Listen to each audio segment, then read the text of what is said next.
All right, I'm going to talk about the flat side of the phoenix swing right now. This is used like a palm stone. So anytime I train in gemstone massage, and I'm talking about using palms or Zen stones, you can also use the flat side of the phoenix swing. It's very smooth, it has a nice finish, so it can be used nicely on large muscle groups as well as small.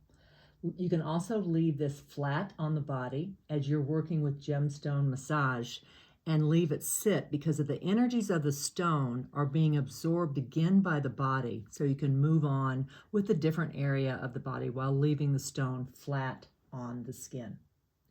Next, I want to talk about the ridge. This ridge here was designed so it can go up underneath the scapula, be used on the feet or on the hands for reflexology moves. It can also be used in deep tissue massage. So you can get real creative with that. Massage therapists just love this stone because they pick it up and it's a natural fit to the hand, and then you can start to work with that stone.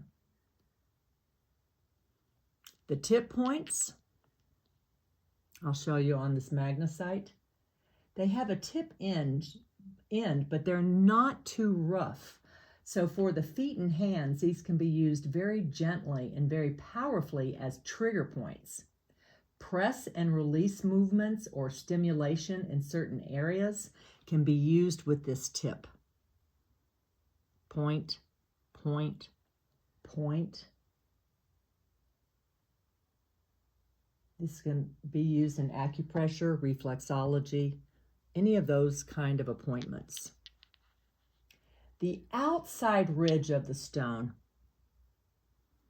I'm talking about this ridge right out here, can be used to get up underneath that shoulder blade. Deep fascia massage, lymphatic drainage can be also be used almost any place on the body. You can see both ridges and they just roll. So you'll learn to roll the stone while it's being pressed onto the body.